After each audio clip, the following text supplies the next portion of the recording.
Bien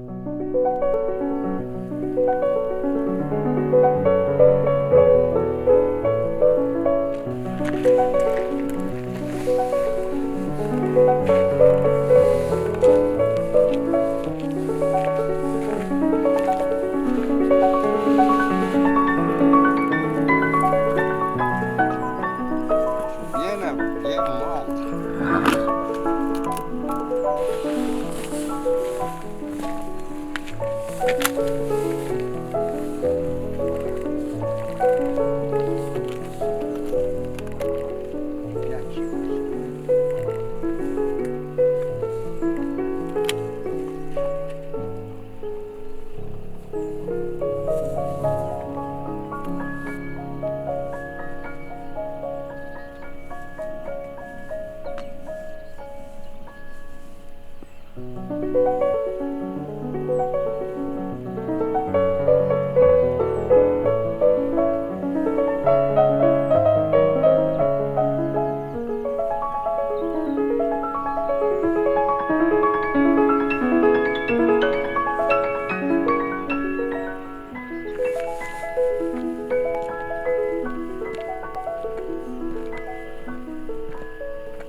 Alors, J'attends vos questions, monsieur le journaliste. Alors, donc, mon grand-père, apparemment, aimait beaucoup les incendies. Et à la fin, d'abord, il y a eu les incendies dus au bombardement.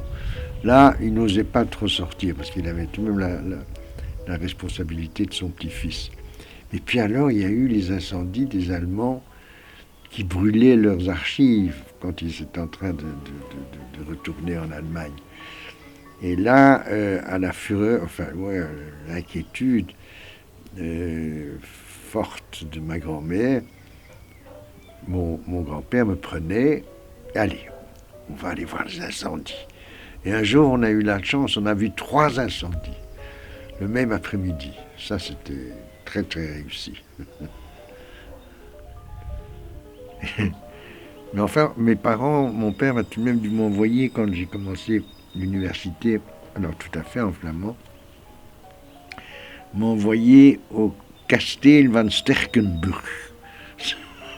J'étais pas du tout content de devoir aller là. C'était après les vacances en Suède.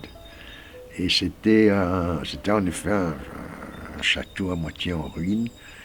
Et là, il y avait un incroyable directeur que j'ai pris pour le valet de chambre quand je suis arrivé. Je suis arrivé à Schiphol, et puis c'était près de Kasteel van Sterkenburg. C'était près de l'endroit où l'empereur d'Allemagne a été mis en prison. Soest, quelque chose de genre là. Driebergen.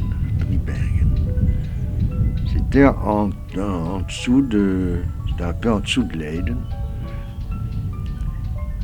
Et donc j'arrive à Schiphol, là on m'avait indiqué un train, je prends ce train, puis je prends un taxi.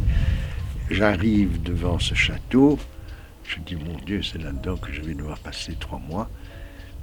Donc je sors, je prends ma valise, tenez mon brave. Je donne au type qui se trouvait là, c'était le directeur.